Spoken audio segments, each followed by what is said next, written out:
नमो हरिं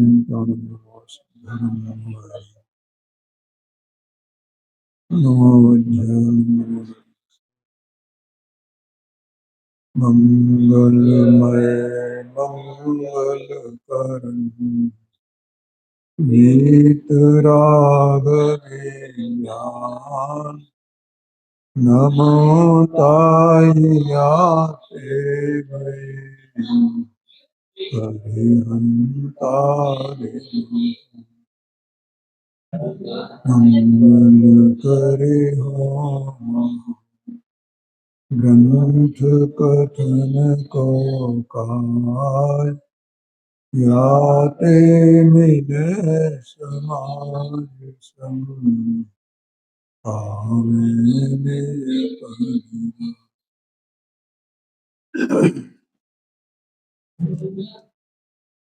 देखो, यहाँ कल एक प्रश्न आया था 252 पेज पर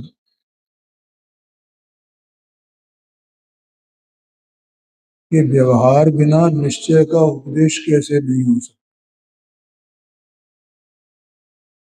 और व्यवहार के बिना जब निश्चय का उपदेश नहीं हो सकता है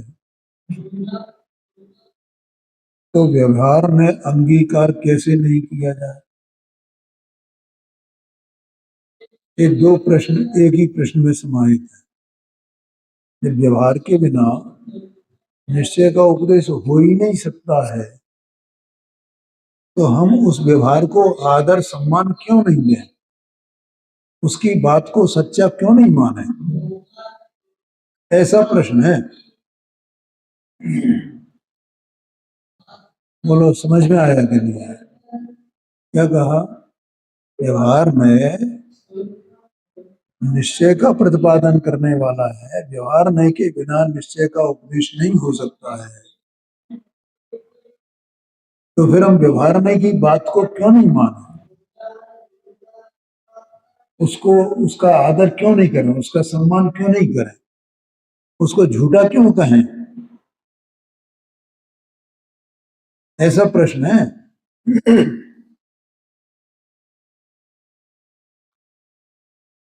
आया समझ में? तो कल ये तीन बातें तो बता दी थी, तीन दृष्टांत के द्वारा ये बात बताई थी।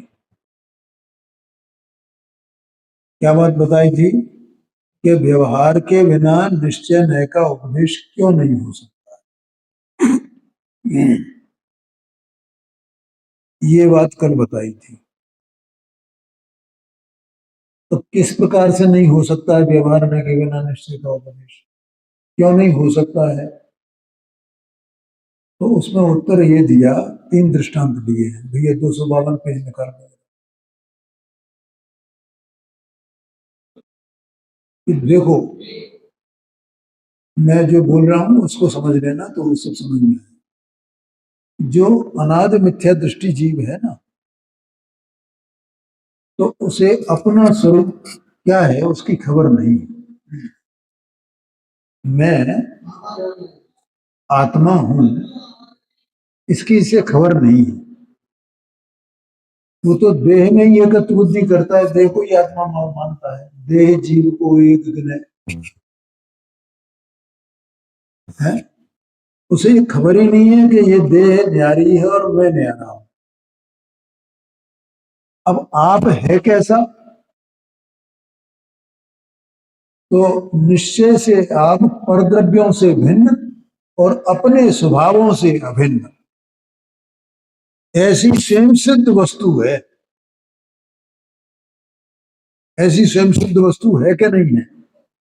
निश्चय से ऐसी वस्तु है कि नहीं? ये देह मन वाणी इंद्रियां, इन सबको जड़ कहा है, चेतन कहा है। ये भी मैं पढ़ रहा था इसमें पंचाशत का एक संग्रह में, तो 120 121 ये दो गाथाएं आई हैं। उसमें एक ये जीव के साथ में ये जो शरीर है, इंद्रियां हैं, ये तो अचेतन है, ये जीव है नहीं। वहां लिखा जीव तो ज्ञान वाला है। जीव कैसा है? ज्ञान वाला है। और ये ज्ञान स्वरूप जीव ये स्वयं अपने ज्ञान से अपने को नहीं जान पाता है। अनादि से इसकी इसमें ऐसे ही बुद्धि है। और अगर इसको ऐसा ही कहा जाए, कैसा कहा जाए कि निश्चय से तो आत्मा परद्रव्यों से भिन्न स्वभावों से अभिन्न स्वयं सिद्ध वस्तु है, स्वयं सिद्ध वस्तु है, तो ये कब जान लेगा उसको? जान पाएगा? कभी भी नहीं जान सकता है। इसलिए क्या किया आचार्यों ने कि व्यवहार में से जो शरीरादिक परद्रव्य हैं उनकी सापेक्षता द्वारा, इंद्रियां हैं, क्योंकि इंद्रियां हैं वे भी सब शरीर रूप परिणत है। इंद्रियां हैं तो शरीर रूप परिणत है ना। इंद्रियां शरीर की रचना करती हैं, शरीर इंद्रियों की रचना करता है। एक में एक ही वस्तु है वो, तो वो इंद्रियों के द्वारा एक इंद्रिय जीव, दो इंद्रिय जीव, तीन इंद्रिय जीव ऐसा बताया जाता है। तो ये व्यवहार में से उसका प्रतिपादन किया जाता है। और फिर ये बताया जाता है देखो कि शरीर तो पड़ा रह जाता है और जीव निकल जाता है। इस प्रकार से जीव का परिचय व्यवहार में से बता किया जाता है। और फिर इस प्रकार से बताया जाता है कि जो जीव इस शरीर से भिन्न है फिर वो कैसा होगा। लेकिन पहले तो व्यवहार में का आश्रय लेना पड़ेगा ना। व्यवहार में के आश्रय के बिना निश्चय में की विषयभूत जो वस्तु जीव है उसकी उसका परिचय नहीं दिया जा सकता है, नहीं कराया जा सकता। ठीक है। और इसी प्रकार से इसी में जो गुणस्थान वगैरह होते हैं ये भी सब व्यवहार के कथन से किए जाते हैं। तो गुणस्थानों को भी अपन ले सकते हैं, पहला गुणस्थान, दूसरा गुणस्थान, तीसरा गुणस्थान, चौथा, ये सब है ना गुणस्थान। तो गुणस्थानों से जीव का परिचय कराया जाता है, वो ही व्यवहार में का कथन है।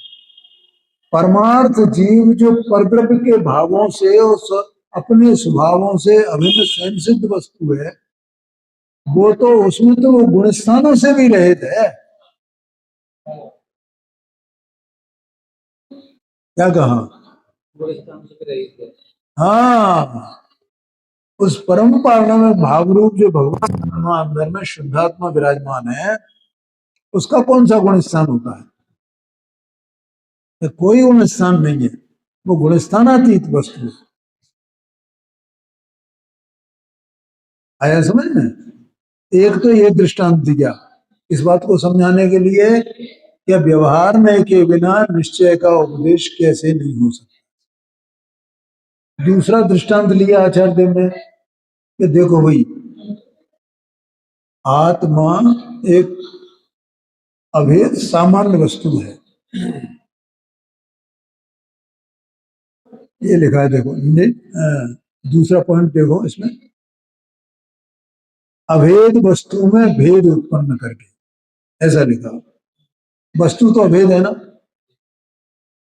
इसमें जो ज्ञान, दर्शन, सुख, वीर इत्यादि ये जो गुण हैं भैया, जो गुण हैं, तो उनमें से क्या ये जीव एक एक गुण को जान सकता है?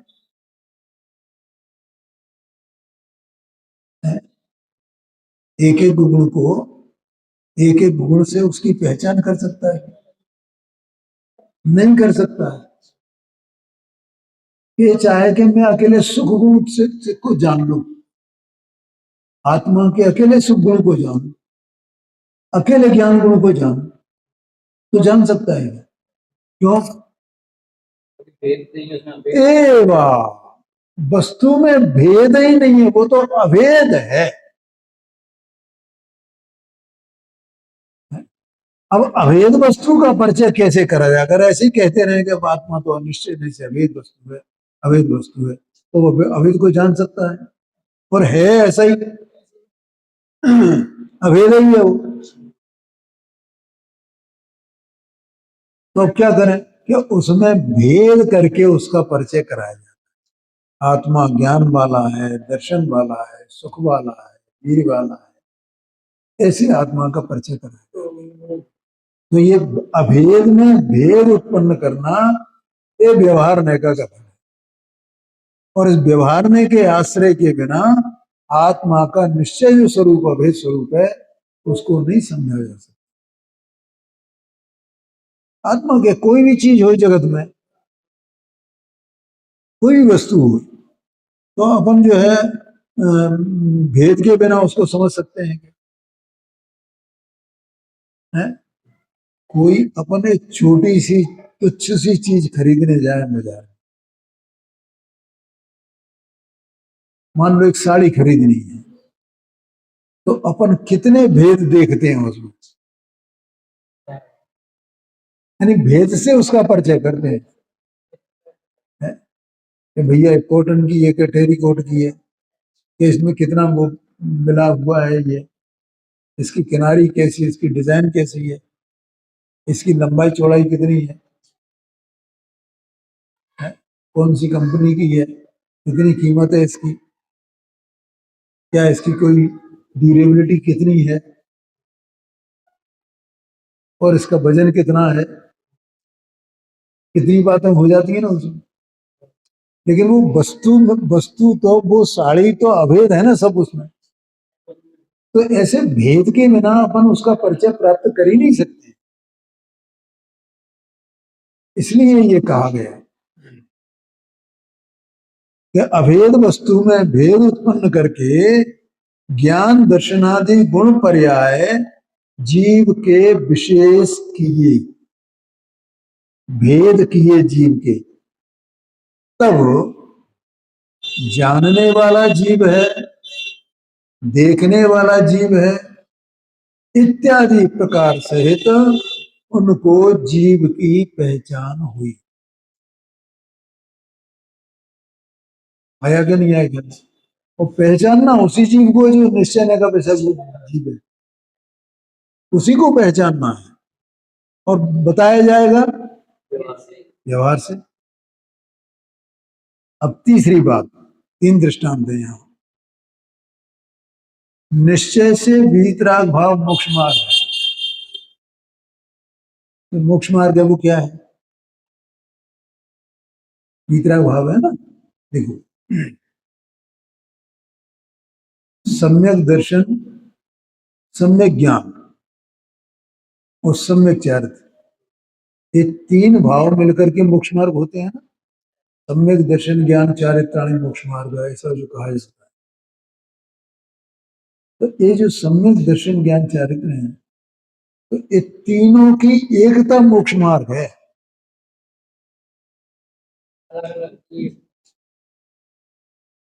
नहीं आए क्या? जैसे आत्मा के अनंत गुण मिलकर के एक आत्मा है,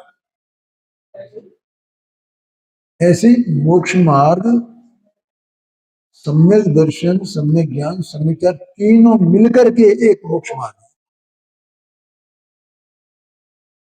ठीक है। अब इसको, इस मोक्ष मार्ग को बताया कैसे जाएगा? तो इसमें भी पहले तो भेद करके बताया जाएगा ना, ये भी एक तरीका है, ये भी भेद वाली बात है। दूसरा पॉइंट इसमें है भेद वाली बात। सम्यक दर्शन क्या है, सम्यक ज्ञान क्या है, सम्यक चारित्र क्या है, ये बताया जाएगा। ठीक है। अब क्या होता है,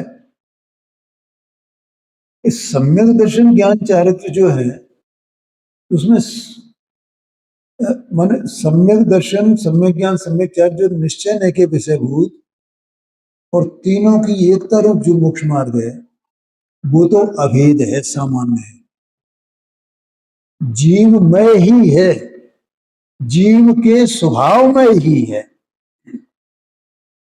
क्या चीज? तो सच्चा मोक्ष मार्ग है।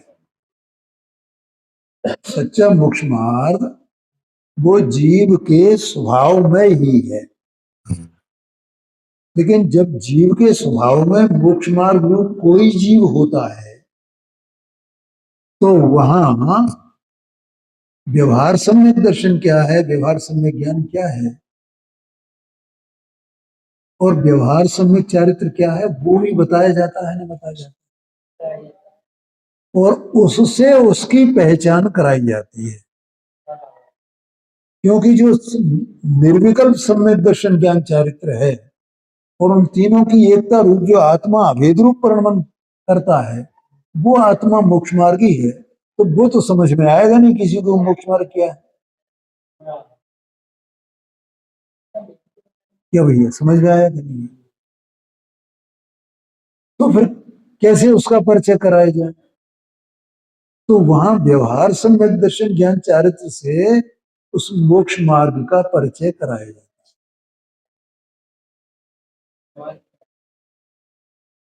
है? तो व्यवहार सम्यक दर्शन क्या होता है?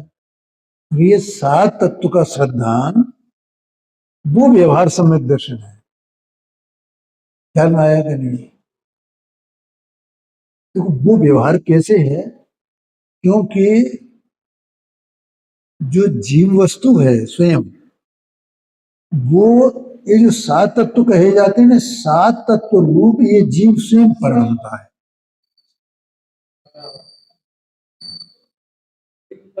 क्या हुआ?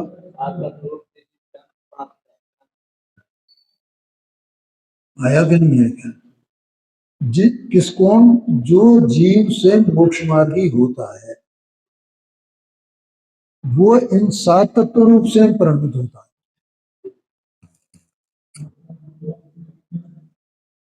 आया कि नहीं आया क्या?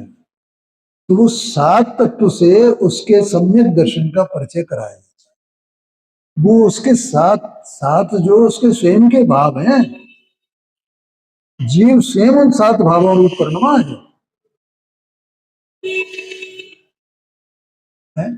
जीव, अजीव, आश्रव, बंध, संवर, निर्जरा, मोक्ष, ये सात भाव हुए। ये सात भाव किसके हैं? जीव के हैं। और जीव के ये भाव हैं, और उसमें पुद्गल का निमित्त है। परिणाम जीव के हैं, है? और पुद्गल माने कर्म का, कर्म पुद्गल जो है वो उसमें निमित्त है। उसके उदय आदि वगैरह, उनका उदय, उसका बंध, उसका अभाव, ये सब उसमें निमित्त है। ये भी भेद रूप हो गए। तो इन भेदों से सम्यक दर्शन का ज्ञान कराना। सम्यक ज्ञान क्या है कि आगम का ज्ञान, प्रमाण नय रूप जो ज्ञान की दशा होती है, वो सम्यक ज्ञान होती है। आया क्या नहीं आया क्या? और वो आगम प्रमाण से सब बातें जानता है। जैसे भगवान ने जो जो बातें कही हैं वस्तु स्वरूप के बारे में, वो तो आगम प्रमाण है। और ये जो मोक्ष मार्ग है, उस आगम प्रमाण से उनको बिल्कुल वैसे के वैसे ही जानता है जैसा वस्तु का स्वरूप है। तो ऐसा उसका जानना, ये सब विकल्पात्मक ज्ञान है।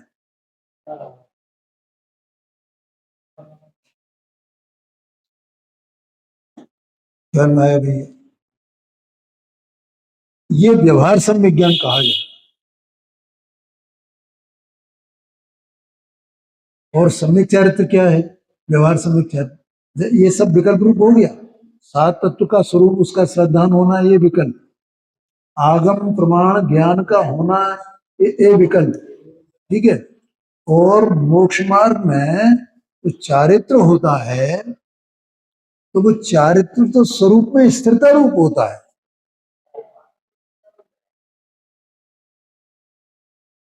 ख्याल में आएगा? उस काल में जितना जितना राग का अभाव हुआ है ना, तो राग का अभाव कितना होता है? तो राग का अभाव सबसे पहले कौन सा होता है? अशुभ राग का अभाव होता है, तो शुभ राग का अभाव होता है। तो मोक्ष मार्ग में पहले अशुभ राग का अभाव। तो अशुभ राग का अभाव होना, इसका मतलब अशुभ राग संबंधी निमित्तों का अभाव होना।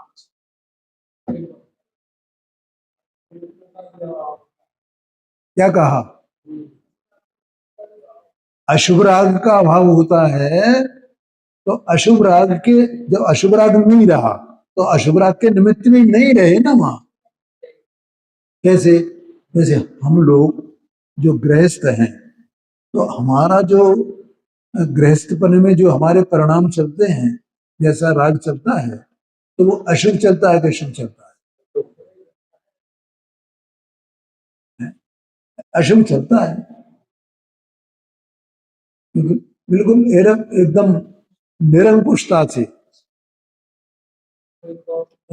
सब घर गृहस्थी में इसमें उसमें सब हमारा उपयोग एकदम रम रहा है ना, तो कुछ किसी भी विचार के बिना है, तो उनके निमित्त भी बने हुए हैं ना। और निमित्तों को छोड़ने से अशुभ राग नहीं हटता है, ये भी समझ लेना। अशुभ राग छूटने पर पहले अंदर से राग छूटता है, तो उसके निमित्त छूटते हैं, क्योंकि वो अपने को अपने में समेटता है ना। मोक्ष मार्ग की जीव है, वो क्या करता है? अपने में समेटता है अपने को, तब अशुभ राग छूटता है। तो अशुभ राग छूट जाता है तो वो उसके निमित्त भी छूट जाते हैं। देखो कल एक बात मैंने बताई थी, एक पॉइंट बताया था इसमें, कि जो मोक्ष मार्गी होता है ना, वो आत्मनिर्भर होता जाता है। क्या कहा? मोक्ष मार्ग कहो कि आत्मनिर्भरता कहो, एक ही बात है। वो दूसरों पर निर्भर नहीं रहता है। अभी अपन जरा अपनी परिणति को देखें, तो हम किसका अनुभव करते हैं? जितने संयोग हैं, उन संयोगों पे हम अपनी निर्भरता अनुभव कर रहे हैं कि नहीं कर रहे हैं? एक क्षण को भी हम उस निर्भरता का वेदन का अभाव हमारे हो जाए, ऐसा हो सकता है क्या? होता ही नहीं है। ये सारा होता है। आया कि नहीं आया? तो इसी को दूसरे रूप में कहेंगे, वो आत्मनिर्भर होता जाता है। इसका मतलब जो संयोगों पर हमारी निर्भरता है, वैसी संयोगों पर निर्भरता उसकी नहीं रहती है। इसका मतलब वे संयोगों का निमित्त उसको मिट गया है। तो जितनी जितनी उसकी निर्भरता संयोगों पर नहीं रही है, उसी से उसके अंतरंग की आत्मनिर्भरता को बताया।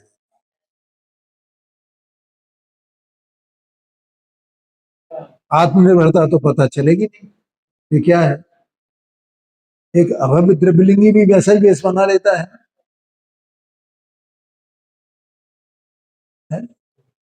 तो अंतरंग की जो आत्मनिर्भरता, वो तो हमें पता नहीं लगेगी भैया, लेकिन फिर भी अब वो मार्ग तो जानना है।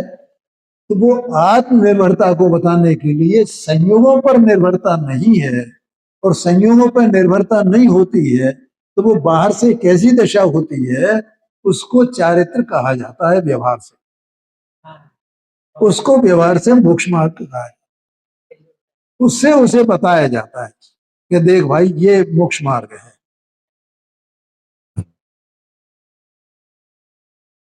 बोलो, समझ में आया क्या? तो वो यहाँ कहा है, देखो,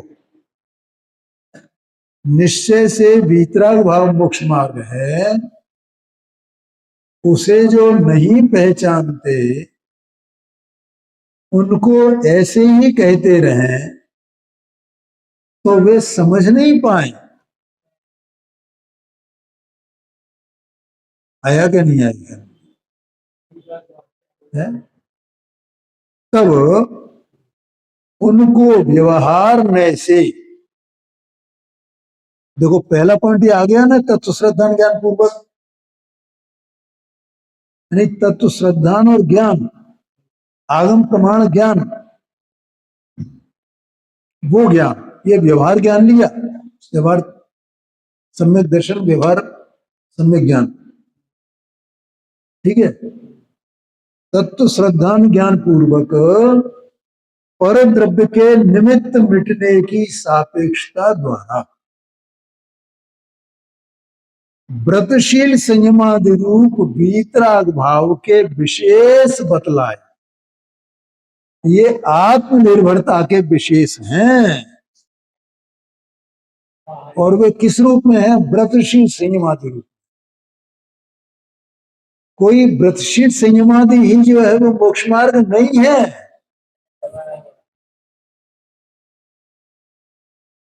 क्या कहा? हाँ जी, हाँ जी। कल कोई कह रहा होगा भैया ऐसा, अरे तो कैश लॉन्च तो कोई कर नहीं सकता है, कैश लॉन्च करके तो बताएं। है तो भैया कैश लॉन्च करने से मुनि हो जाता है क्या?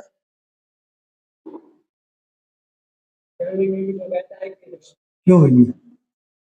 कैश लॉन्च करने से या कपड़े उतार देने से मुनि हो जाएंगे?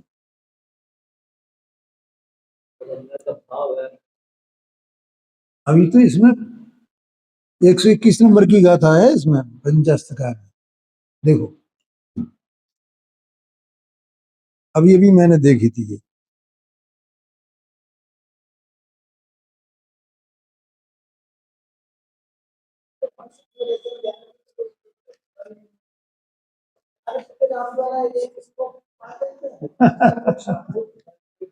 हाँ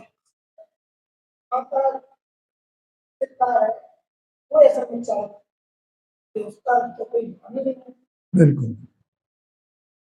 देखो इसमें लिखा है जो एकेंद्रिय आदि माने एक इंद्री, दो इंद्री, तीन इंद्री, चार इंद्री जीव कहे जाते हैं, वे अनाद जीव पुद्गल का परस्पर अवगाह देखकर,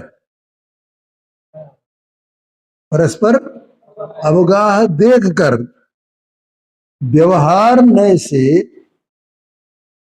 जीव की प्रधानता के द्वारा जीव कहे जाते हैं। हाँ, चेतन और जड़ दो पदार्थ, इनमें चेतन की प्रधानता से इसको जीव कहा जाता है। निश्चय नय से उनमें स्पर्शनादि इंद्रियां जीव के लक्षणभूत चैतन्य स्वभाव के अभाव के कारण जीव नहीं है। ये जीव नहीं है। तो भैया ये सिर के केश क्या है? ये जीव है कि नहीं है? और जीव ये उखाड़ दिए तो जीव जीव उखाड़ा गया है कि भी वो अजीव को उखाड़ा गया है? क्या हुआ है? और वो करने से जीव का परिणाम कहाँ रहा? इसका कुछ ठिकाना है? इसका कोई ठिकाना ही नहीं है। बोलो लिखा है कि नहीं लिखा है? इस प्रकार से लोगों को विचारों को अज्ञान के कारण से वे तो वैसा ही संस्कार जीव को मिल जाता, तो वैसे ही पड़ा हुआ है ये, कुछ थोड़ी सी भी हलचल ये करना नहीं चाहता, समझना नहीं चाहता। मुश्किल तो ये है। तो निमित्त मिटने की सापेक्षता द्वारा व्रतशील संयमादि रूप, इसका मतलब उसके अशुभ भाव सब गए और अशुभ भाव के निमित्त भी छूट गए। अब शुभ भाव रहे और शुभ भाव के निमित्त रहे, उनके द्वारा मोक्ष मार्ग की व्यवहार में से पहचान कराई जाती है। तब उन्हें वीतराग भाव की पहचान होती है, ऐसा कहा। ठीक है भैया, तो ये एक प्रश्न का उत्तर इसमें आ गया कि व्यवहार नय के बिना निश्चय नय का उपदेश कैसे नहीं हो सकता। क्या कहा? ये कोई पक्षपात वाली बात नहीं भैया। कैसी पक्ष वाली बात?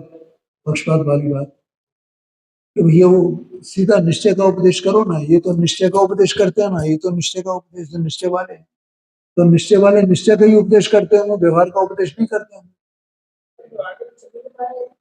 ये नहीं कर सकते हैं। व्यवहार नहीं के बिना निश्चय का उपदेश संभव नहीं है।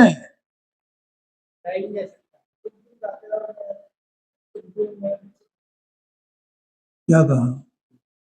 जो जीव आगे आगे कहेंगे पंडित जी साहब यहाँ इसमें आगे अगले पेज में, जो नए का स्वरूप नहीं जानते हैं वे बेचारे इस प्रकार की बातें करते हैं, बुद्धि से बिल्कुल कंगाल है। क्या कहा? हाँ, माने व्यवहार नहीं के बिना निश्चय नहीं का उपदेश हो ही नहीं सकता है। ये सिद्ध किया है पंडित जी साहब ने। कोई भी निश्चय नहीं का उपदेश करेगा तो व्यवहार नहीं के आश्रय के बिना कर ही नहीं सकता है? और कल परसों तो मैंने वो नियम सार जी में से बताया था ना, 19 नंबर की गाथा में से, तो जो व्याख्यान होता है वो दोनों नयों से होता है। एक नए से व्याख्यान करने वाला वो कभी उसका सच्चा व्याख्यान नहीं हो सकता है। लेकिन वो बार बार उसमें नाम नहीं लिया जाएगा, ये निश्चय नहीं, ये व्यवहार नहीं, ये निश्चय नहीं, ये व्यवहार नहीं। ये तो समझने वाले को खुद समझना होगा। और इसीलिए जो नए की परिभाषा है ना, उसमें एक कथन आता है, वक्ता के अभिप्राय को नए कहते हैं, नए की परिभाषा है। हाँ, कब अभिप्राय में उसे निश्चय ने से व्याख्या करनी है, कब उसे व्यवहार में से व्याख्या करनी है, कब द्रव्यार्थक ने से व्याख्या करनी है, कब पर्यार्थक ने से व्याख्या करनी है। लेकिन हर समय नए का नाम तो नहीं लेगा। और ऐसा भी प्रश्न एक आया है कि सब ये आप ये कैसे कहते हो कि ये इसमें ये सब जिनवाणी में सब सियाद बात से बात की, शायद इसी में आया है मोक्षमा प्रकाशन पहले, ये सब ये बात सियाद बात से कही जाती है, सियाद बात से कही जाती है। तो इसमें तो कहीं नहीं लिखा है कि ये सियाद बात, ये सियाद बात। तो कहा भैया बार बार एक एक शब्द में सियादवाद नहीं लगाया जाएगा, लेकिन जिनवाणी वो ही सच्ची है जो सियादवाद से कथन करती है। उसमें सियादवाद गर्भित है, ये अपने को पहचानने की आवश्यकता है बस। आया समझ में? देखो भैया, ये जो अपन स्वाध्याय करते हैं ना, ये स्वाध्याय इसी के लिए करते हैं, हमें ये सब चीजें पहचाननी है तो समझना कि हमारा स्वाध्याय हो रहा है। केवल इतना नहीं कि मैं सम्यक दर्शन प्राप्त करना है, ये सब देखो अपन शास्त्र को जो पढ़ते हैं समझते हैं, ये पूरा का पूरा कार्य शास्त्र का इस सम्यक ज्ञान का कार्य है। ये शास्त्र सम्यक ज्ञान है स्वयं। तो इसके अवलंबन से जैसा इसमें बताया गया है, निश्चय में से, व्यवहार में से, स्यादवाद से, वैसा हम समझेंगे तो हमें सम्यक ज्ञान होगा। जिस दिन हमें इसको बिल्कुल वैसा का वैसा ही जान जाएंगे तो समझ लेना हमारा जानना सम्यक हो गया। आया कि नहीं आया ध्यान? ऐसा है। तो यहाँ 3 दृष्टांत दिए। अब दूसरा प्रश्न इसमें कि जब व्यवहार में के बिना निश्चय ने का उपदेश नहीं हो सकता है तो फिर हम व्यवहार ने का आदर सम्मान क्यों नहीं करें? है उसको बेचारे को झूठा क्यों कहें कि झूठ बोलता है, सत्य अर्थ है, सत्य अर्थ है, ऐसा क्यों कहें? हम उसका सम्मान क्यों नहीं करना चाहिए, ये बताएं। आगे कि नहीं आगे ख्याल में? उसका उत्तर इन्हीं 3 दृष्टांतों को लेकर के किया पंडित जी साहब। देखो पहला दृष्टांत है जो अंतिम 3 पैरा है ना इसके, इसी पेज के, उसमें पहला पैरा, तथा यहां व्यवहार से नर नारकादि पर्याय ही को जीव कहा। ठीक है भैया, व्यवहार से ये नरनार्क आदि पर्याय हैं, अथवा तो एक इंद्रियादि, दो इंद्रियादि, तीन इंद्रिय, इस तरह की जो पर्याय हैं, अथवा तो त्रस और स्थावर पर्याय हैं, इनको जो जीव कहा, सो पर्याय को ही जीव नहीं मान लेना। कितनी बढ़िया बात कही, तुम पर्याय को ही जीव नहीं मान लेना। क्यों? पर्याय तो जीव पुद्गल के संयोग रूप है। अभी जो अपन ने 121 नंबर की गाथा पढ़ी थी, पर्याय तो जितने नर नारक आदि पर्याय संसारी जीवों की हैं, वे सब की सब जीव और पुद्गल के संयोग रूप हैं।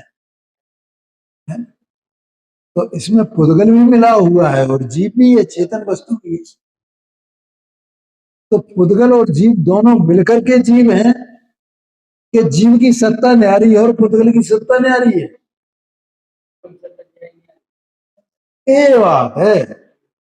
इसलिए इस पर्याय मात्र को तुम जीव मत मान लेना। इसका मतलब व्यवहार नय का अनुसरण नहीं करना, व्यवहार नय को सम्मान नहीं देना। ये तो ऐसे ही कहेगा, वहां निश्चय से जीव द्रव्य भिन्न है, उसी ही को जीव मानना। हाँ, क्या कहते हैं? निश्चय से, ओम प्रकाश जी, अंदर में ये वस्तु चेतन स्वरूप इस देह से भिन्न है कि नहीं है? अभी जब ये एक साथ है तब भिन्न है कि अलग हो जाएगी तब भिन्न हुई? हाँ, अभी ऐसे अभी भिन्न है वो। उस जो भिन्न है उसी को जीव मानना, इस पर्याय को मिलाकर के जीव नहीं मानना। व्यवहार में तो ऐसे ही कहेगा भाई।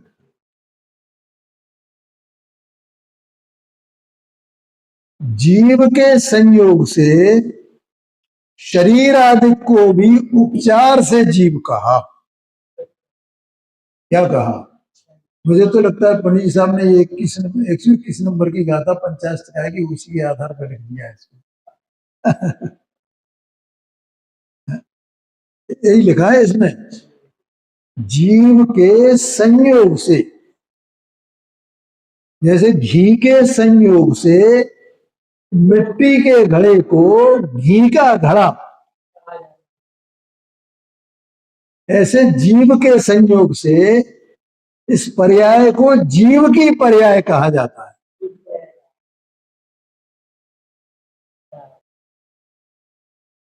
बोलो प्रकाश जी, समझ में आया कि नहीं आया? लेकिन परमार्थ से जैसे घी भिन्न है और घड़ा भिन्न है, उसी प्रकार से जीव भिन्न है और ये पौधगलिक शरीर भिन्न है, ऐसा पहचानना।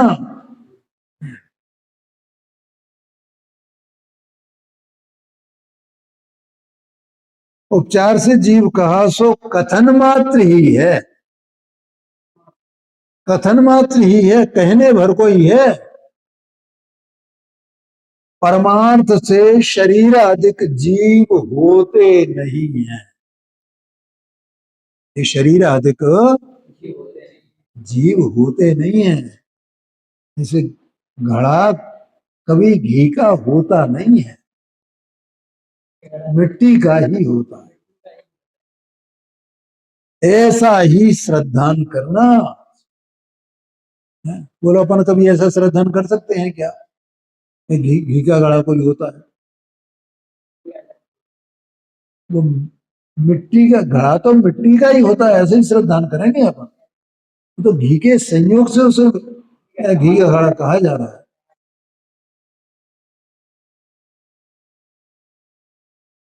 तो इस प्रकार से यहाँ एक दृष्टांत हुआ। अब दूसरा दृष्टांत कहते थे, अभेद आत्मा में ज्ञान दर्शनादि भेद किए। तो उन्हें भेद रूप ही नहीं मान लेना। ज्ञान दर्शन को, ज्ञान कहीं और है, दर्शन कहीं और है, या इसमें कहीं और एक जगह ज्ञान रखा है, एक जगह दर्शन रखा है, ऐसा भी नहीं है। आया कि नहीं आएगा? वस्तु ही ऐसी है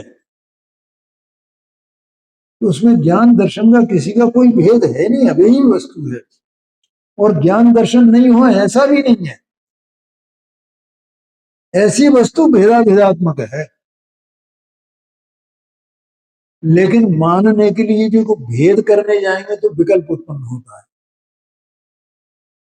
और विकल्प का निषेध करके निर्विकल्प होना है ना, अपना प्रयोजन तो निर्विकल्प होना है ना, इसलिए विकल्प का निषेध किया जाता है, ऐसा समझना। समय हो गया, आगे चर्चा अपन कल करें।